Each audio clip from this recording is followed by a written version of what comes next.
Hello दोस्तों, नमस्कार। स्वागत है एक बार फिर से आप सभी के अपने प्रिय चैनल पर। दोस्तों आपको बता दें जो अभी की सबसे बड़ी खबर आ रही है, जहां पर भारत बना रहा अब खुद का स्वदेशी S-400 मिसाइल सिस्टम। जी हां दोस्तों, आखिर ये कितना अलग है रशिया से, सबसे पहले आपको बताएंगे। साथ ही साथ बताएंगे जहां पाकिस्तानी आतंकवादी ब्रह्मपुत्र पर बांध ब्रिक्स बैठक में अजीत डोभाल ने चीन की जमकर की धुलाई। जी हाँ दोस्तों, साथ ही साथ बताएंगे भारत ने बैन किया चावल, दुनिया में मच गई खलबली। अब IMF भी करने लगा ये अपील। जी हाँ दोस्तों, साथ ही साथ बताएंगे जहां भूख से बिलबिला रहा कंगाल पाकिस्तान ग्लोबल हंगर इंडेक्स के 121 देशों में मिला ये वाला स्थान। दोस्तों आप भी जानकर चौंक जाएंगे और कहेंगे ये तो होना ही था। तो दोस्तों सारी जानकारी आपको बताने वाले हैं, बने रहेगा वीडियो के अंत तक। और अभी खबरों में आगे बढ़ने से पहले हमेशा की तरह अपने भारत देश का, भारतीय सेना का, भारत के संप्रभुता और अखंडता का दिल से समर्थन करते हैं तो इस वीडियो को भी कर दीजिए लाइक, चैनल को कर दीजिए सब्सक्राइब, बेल आइकन दबाइए, साथ ही कमेंट बॉक्स में लिख दीजिएगा जय हिंद। जी हाँ दोस्तों, तो चलते हैं पहली और सबसे बड़ी खबर की तरफ, जहां भारत बना रहा स्वदेशी S-400 मिसाइल सिस्टम। जी हाँ दोस्तों, पहली बार होने जा रहा है S-400 जैसा मिसाइल खुद भारत बनाएगा। जी हाँ, भारत लंबी दूरी तक मार करने वाले स्वदेशी एयर डिफेंस सिस्टम विकसित कर रहा है। भारत का ये एयर डिफेंस रूसी S-400 मिसाइल सिस्टम की तरह काम करेगा। इसकी रेंज S-400 के जैसे ही 400 किलोमीटर तक होगी। ये दुश्मन के लड़ाकू विमानों, बैलिस्टिक मिसाइलों और अटैक ड्रोन को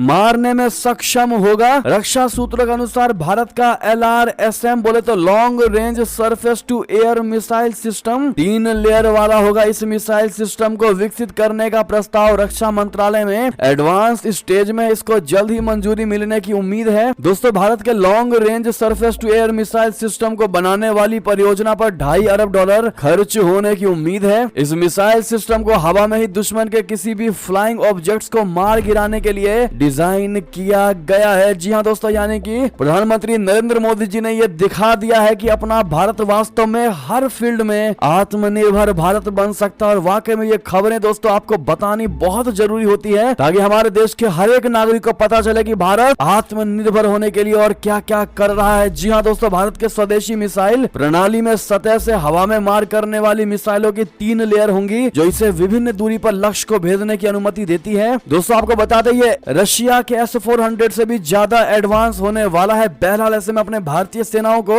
और डिफेंस सिस्टम बनाने वाली एजेंसी को ऑल द बेस्ट जरूर कह दीजिएगा। चलते हैं अगली खबर की तरफ, जहां पाकिस्तानी आतंकवादी ब्रह्मपुत्र पर बांध जैसे मुद्दों पर ब्रिक्स बैठक में अजीत डोभाल ने चीन की जमकर की धुलाई। बता दें भारत के राष्ट्रीय सुरक्षा सलाहकार अजीत डोभाल ने ब्रिक्स सम्मेलन में चाइना पर परोक्ष हमला करते हुए आतंकवाद और ब्रह्मपुत्र नदी को लेकर ड्रैगन की नीतियों पर घेरा है। डोभाल ने कहा है कि ब्रिक्स संयुक्त राष्ट्र की आतंकवाद विरोधी प्रतिबंध व्यवस्था के तहत आतंकवादी और उनके लिए छन्न रूप से काम करने वालों को सूचीबद्ध करने के लिए मिलकर काम कर सकता है, लेकिन ये प्रक्रिया राजनीति एवं दोहरे मापदंडों से मुक्त होनी चाहिए। डोभाल ने यहाँ मंगलवार को ब्रिक्स देशों की राष्ट्रीय सुरक्षा सलाहकारों की बैठक के दौरान ये टिप्पणियां की है। इस बैठक में चाइना का प्रतिनिधित्व वांग यी ने कहा कि वांग यी को उनके पूर्ववर्ती क्वीन गांग को बर्खास्त किए जाने के बाद फिर से देश का विदेश मंत्री नियुक्त किया गया है। पाकिस्तान के मित्र देश चीन ने लश्कर तैयबा और पाकिस्तान से काम कर रहे अन्य आतंकवादियों को संयुक्त राष्ट्र सुरक्षा परिषद में अंतर्राष्ट्रीय आतंकवादी घोषित करने के कदमों को बार बार अवरुद्ध किया है। डोभाल ने कहा कि संयुक्त राष्ट्र के आतंकवादियों पर प्रतिबंध लगाने की व्यवस्था के तहत आतंकवादी और उनके लिए छन्न रूप से काम करने वाले लोगों को सूचीबद्ध करना ऐसा क्षेत्र है जिसमें ब्रिक्स देश मिलकर काम कर सकते हैं। जी हाँ, साथ ही साथ उन्होंने आतंकवाद राष्ट्रीय सुरक्षा एवं शांति के लिए सबसे बड़ा खतरा बताया है दोस्तों, और चाइना के मुंह पर कह दिया है कि जब तक तुम अपना सीमा विवाद भी नहीं सुलझाते, जब तक वहाँ शांति नहीं होती, तुम्हारे हमारे संबंध कभी भी मधुर नहीं हो सकते। जी हाँ, अगली खबर की बात करते हैं, जहाँ भारत ने बैन किया चावल, दुनिया में मच गई खलबली, अमेरिका में नहीं मिलेगा अब 1 से ज्यादा पैकेट। तो दोस्तों गौर करने वाली बात यह है कि अब IMF भी कर रहा है इन देशों से ये अपील, और किन किन देशों पर इसका गहरा असर पड़ा है आपको बता दें दोस्तों। बड़ी खबर, जहां भारत ने घरेलू बाजार में चावल की आपूर्ति को बेहतर रखने और कीमतों को कंट्रोल्ड करने के लिए यानी नियंत्रित करने के लिए गैर बासमती चावल के निर्यात पर पाबंदी लगा दी है। 20 जुलाई को ही सरकार ने यह फैसला लिया था, लेकिन एक हफ्ते में ही इसके चलते अमेरिका समेत दुनिया के कई देश घुटनों पर आते दिखाई दे रहे हैं। अब तो अंतरराष्ट्रीय मुद्रा कोष यानी वहीं IMF ने भी भारत से पाबंदी हटाने की अपील की है। IMF ने कहा कि वो भारत को चावल की एक निश्चित श्रेणी के निर्यात पर लगाए गए प्रतिबंध हटाने के लिए प्रोत्साहित करेगा, क्योंकि इससे वैश्विक मुद्रास्फीति पर असर पड़ सकता है। भारत ने गैर बासमती किस्म के सफेद चावल के एक्सपोर्ट पर पाबंदी लगाई है। खाद्य मंत्रालय ने एक बयान में कहा था कि गैर बासमती उसना चावल और बासमती चावल की निर्यात नीति में कोई बदलाव नहीं होगा। कुल निर्यात में दोनों किस्मों का हिस्सा बढ़ा है। देश से निर्यात होने वाले कुल चावल में गैर बासमती सफेद चावल का हिस्सेदारी लगभग 25% है। IMF के मुख्य अर्थशास्त्री पियरे ओलिवियर गोरीचंस ने कहा कि मौजूदा स्थिति में इस प्रकार के प्रतिबंधों से बाकी दुनिया में खाद्य कीमतों में अस्थिरता पैदा होने की आशंका है। इसके बाद बाकी देश भी बदले में कोई कार्रवाई कर सकते हैं। यानी कि दोस्तों, भारत की तरफ से जिस प्रकार से चावल का निर्यात रोका गया है और रशिया की तरफ से भी अनाज का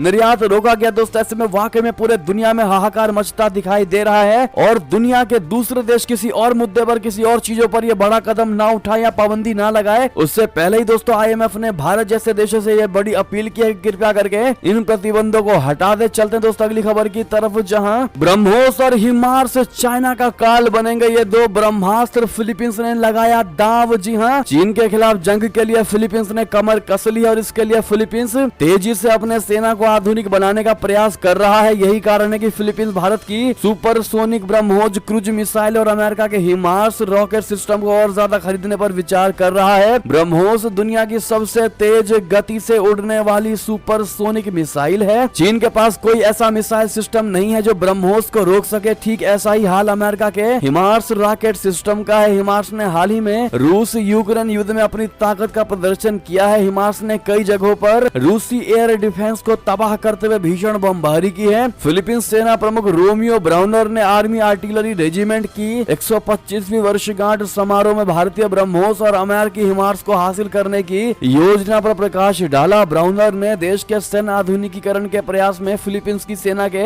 योगदान का जिक्र किया। उन्होंने आर्टिलरी रेजिमेंट के भविष्य पर प्रकाश डालते हुए कहा है कि आने वाले दिनों में आप एक मजबूत, अधिक घातक आर्मी आर्टिलरी रेजिमेंट देखेंगे। फिलहाल फिलीपींस आर्मी आर्टिलरी रेजिमेंट की 10 आर्टिलरी बटालियनें ज्यादातर शीत युद्ध के दौर के हथियारों का इस्तेमाल कर रही हैं। जी हाँ, फिलीपींस की आर्टिलरी रेजिमेंट के पास कोई एंटी एयरक्राफ्ट सिस्टम नहीं है। फिलीपींस की सेना को हवाई खतरों के खिलाफ ऑटो कैनन और मशीन गनों पर निर्भर रहना पड़ता है। दूसरे शब्दों में integrated air and missile defence system का अभाव है और इन कमियों को पूरा करने के लिए ब्राउनर ने कहा है कि जल्द ही हमारे पास एंटी शिप मिसाइलें होंगी, हमारे पास एयर डिफेंस गन होंगी, हमारे पास अगले कुछ सालों में हिमार्स भी आ जाएंगे। और ऐसे में उम्मीद की जा रही है कि फिलीपींस जल्दी भारत से BrahMos supersonic anti ship cruise missile को खरीद सकता है। इससे पहले फिलीपींस ने नौसेना के फिलीपीन मरीन कॉर्प्स के लिए ब्रह्मोस की 3 बैटरियों का ऑर्डर भी दिया था। जी हाँ दोस्तों, ऐसे में वाकई में अगर आपको भी गर्व है एक भारतीय होने पर, तो कमेंट में लॉन्ग लिव मोदी जी कहना बिल्कुल मत भूलिएगा। और आज जितना ज्यादा उसके इस वीडियो को शेयर करिएगा ताकि हर कोई भारत की इस ताकत को समझ सके और अपनी राय रख सके। चलते हैं अगली खबर की तरफ, जहां रशिया के हथियारों का जखीरा खाली, तानाशाह किम जोंग उनकी शरण में, पुतिन के चाणक्य आखिर क्या बनेगी, इनसे बात बता दें। यूक्रेन के साथ युद्ध में रशिया के हथियारों का खजाना लगभग खाली हो चुका है। यूक्रेन नाटो देशों से मिले हथियारों की बदौलत अब रशिया के अंदरूनी इलाकों में हमला कर रहा है, तो वहीं रशिया पारंपरिक हथियारों के जरिए यूक्रेन की राजधानी कीव को लक्ष्य बना रहा है। ऐसे में अपने खाली हथियारों के गोदाम को भरने के लिए रशिया ने उत्तर कोरिया के तानाशाह किम जोंग उन से मदद मांगी है। इसके बदले में रशिया ने उत्तर कोरिया को सस्ते में कच्चे तेल की आपूर्ति शुरू की है। रशिया और उत्तर कोरिया दोनों के साझा दुश्मन अमेरिका और नाटो हैं। ऐसे में दोनों देशों ने कोरियाई युद्ध के खत्म होने के अवसर को आपसी मेल जोल बढ़ाने के मौके के तौर पर चुना है। वर्तमान में रूसी राष्ट्रपति व्लादिमीर पुतिन के करीबी समझे जाने वाले रक्षा मंत्री सरगई शोइगु के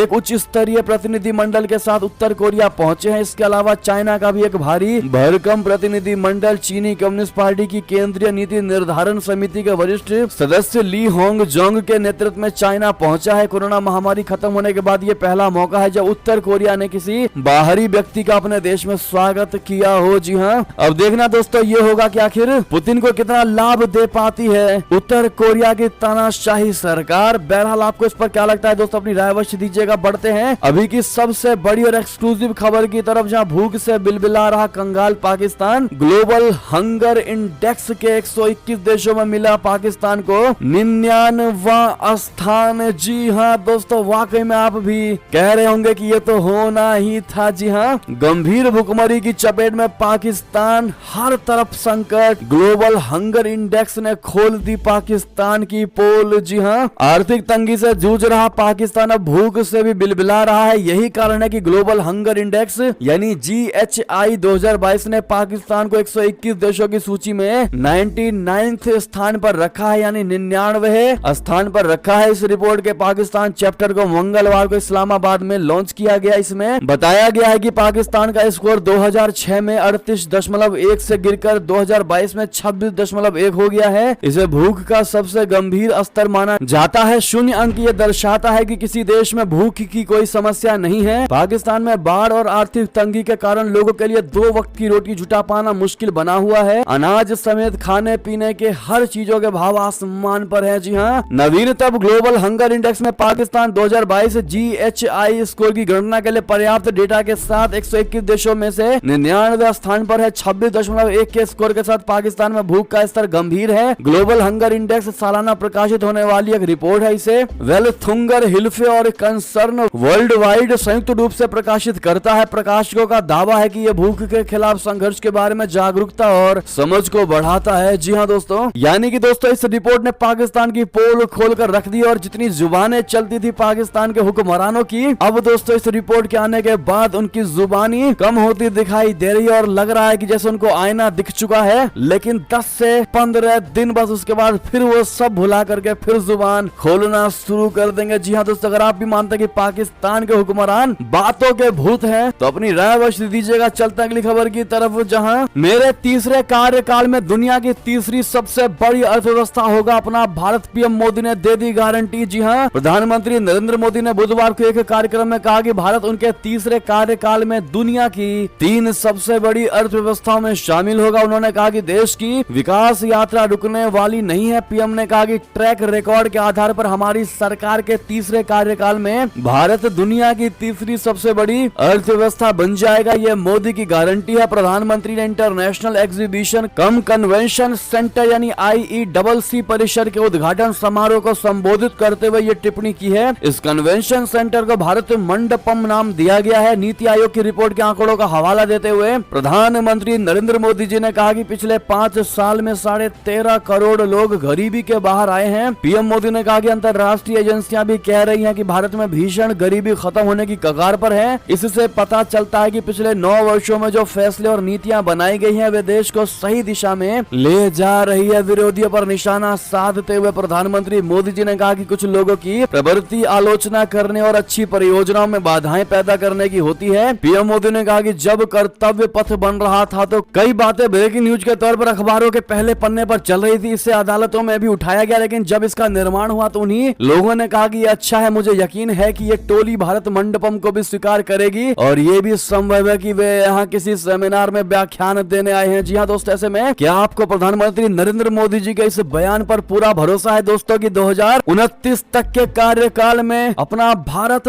तीसरे स्थान पर आ जाएगा पूरे दुनिया में अर्थव्यवस्था के मामले में? क्या आप भी पीएम मोदी जी के इस बात का समर्थन करेंगे दोस्तों? क्या आपको भरोसा है पीएम मोदी जी पर? कमेंट में लिखकर अवश्य बताइएगा। देखते हैं हमारी पूरी भारत की जनता क्या कहती है जो इस खबर को देख रही है। चलते हैं एक और खबर की तरफ, जहां सतलुज नदी के बाढ़ के पानी में बहकर पाकिस्तान पहुंचा भारतीय नागरिक खुफिया एजेंसी को सौंप दिया गया। बता दें, सतलुज नदी के बाढ़ के पानी के साथ बहकर पाकिस्तान पहुंचे एक बधिर भारतीय नागरिक को खुफिया एजेंसी को सौंप दिया गया है। पाकिस्तान के पंजाब प्रांत के अधिकारियों ने बुधवार को यह जानकारी दी। रेस्क्यू 1122 के एक प्रवक्ता ने यहां कहा कि 50 वर्षीय भारतीय नागरिक बधिर है और इशारों में वो बातचीत करता है। उसने कहा कि वो एक हिंदू है और बाढ़ का पानी उसे बहाकर यहाँ ले आया है। प्रवक्ता ने बताया कि यहाँ से लगभग 70 किलोमीटर दूर पंजाब प्रांत के कसूर जिले के गंडा सिंह वाला इलाके के पास सतलुज के बाढ़ के पानी के साथ बहकर मंगलवार को वो व्यक्ति पाकिस्तान पहुंच गया। मेडिकल जांच के बाद भारतीय नागरिक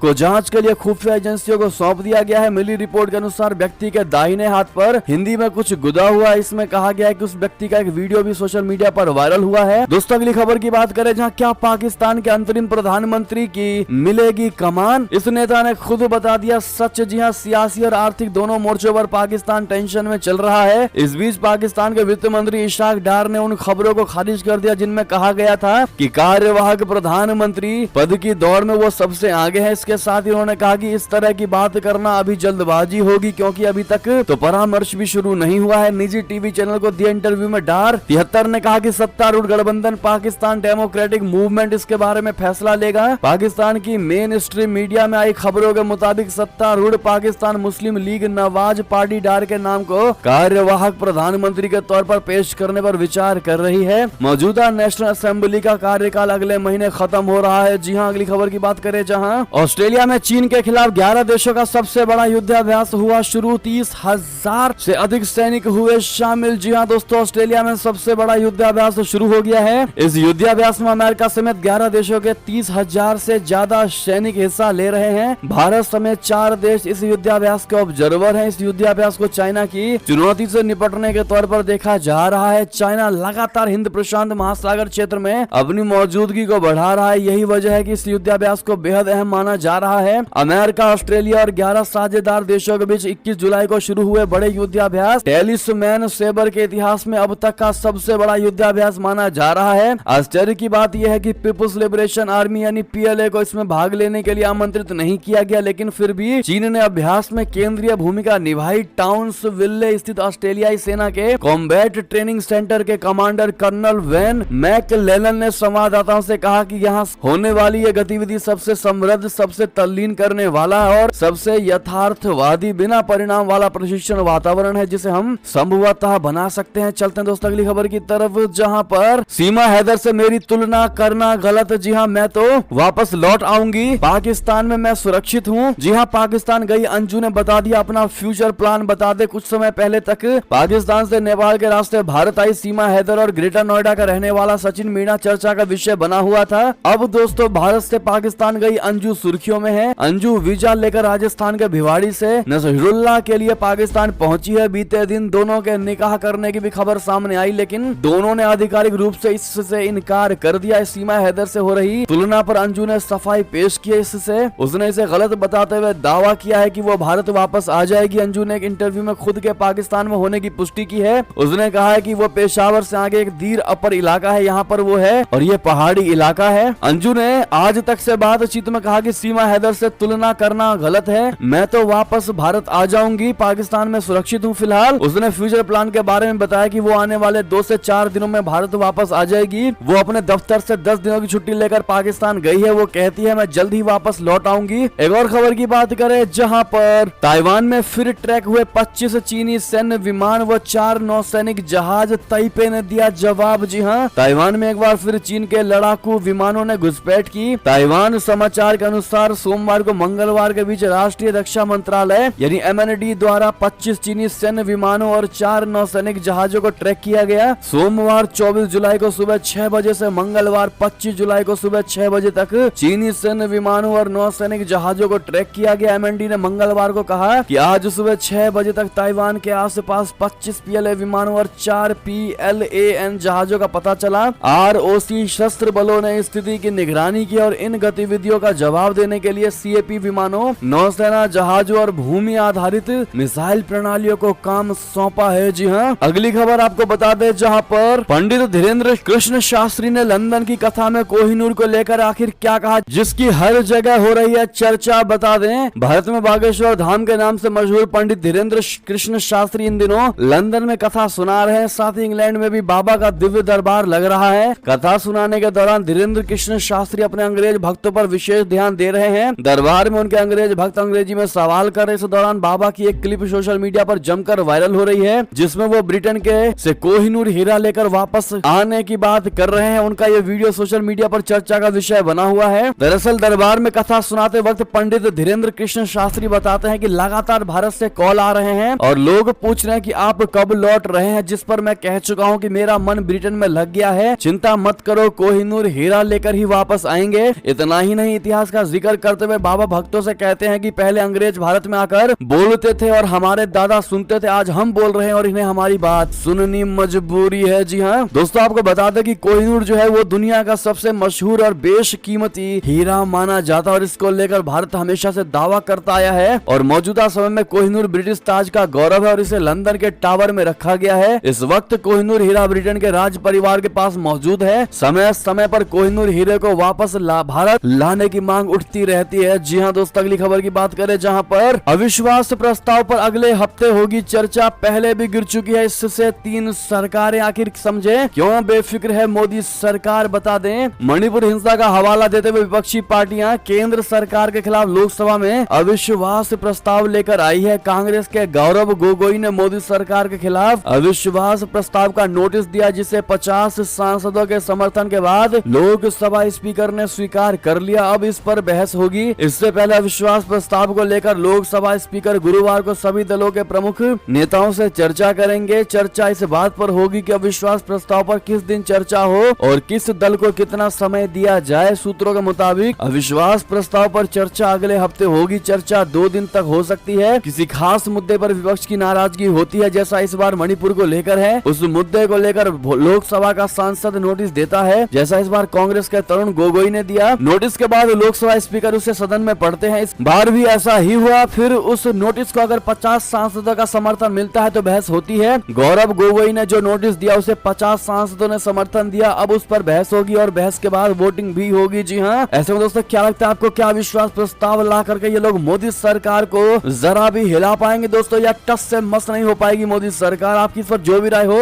कमेंट में लिखकर अवश्य बताइएगा। देखते हैं भारत की जनता की इस पर क्या राय है। साथ ही साथ दोस्तों अगली खबर आपको बता दें, जहां एनडीए या इंडिया किधर जाएगी मायावती, आखिर गठबंधन को लेकर बदले रुख के क्या है मायने। दरअसल बहुजन समाज पार्टी की प्रमुख मायावती ने एक हफ्ते पहले गठबंधन की संभावनाओं को साफ कर दिया, यानी साफ तरीके से नकार दिया था। मायावती ने कहा कि बसपा ना तो भारतीय जनता पार्टी के नेतृत्व वाले राष्ट्रीय जनतांत्रिक गठबंधन यानी एनडीए में शामिल होगी और न ही विपक्षी Indian national development inclusive alliance यानी INDIA में। मायावती का रुख अब बदल गया है। मायावती ने गठबंधन को लेकर बड़ा बयान दिया है। उन्होंने कहा है कि मजबूत और अहंकारी सरकार की बजाय सत्ता में ऐसी सरकार हो जो लोगों के कल्याण के लिए काम करने को बाध्य हो। बसपा ने कई राज्यों में सत्ता संतुलन स्थापित कर दलित समुदाय का राजनीतिक सम्मान बढ़ाने का काम किया है। 4 राज्यों के चुनाव के बाद बसपा जरूरत पड़ने पर गठबंधन को लेकर विचार करेगी, जिससे दलित मुस्लिम का उत्थान सुनिश्चित किया जा सके। क्या लगता है इस पर आपको दोस्तों, बताइएगा जरूर। ऐसे में ये थी अभी की सारी बड़ी खबरें। आपको हमारी खबर कैसी लगी? आशा करता हूँ बहुत अच्छी लगी होगी। अगर थोड़ी भी अच्छी लगी तो दोस्तों में, रिश्तेदारों में, भाइयों में इस वीडियो को शेयर जरूर कर दीजिएगा और अभी कर दीजिए इस वीडियो को लाइक, चैनल कर दीजिए सब्सक्राइब, बेल आइकन दबाइए, साथ ही कमेंट बॉक्स में लिख दीजिएगा जय हिंद जय भारत। और यहाँ तक बने रहने के लिए आप सभी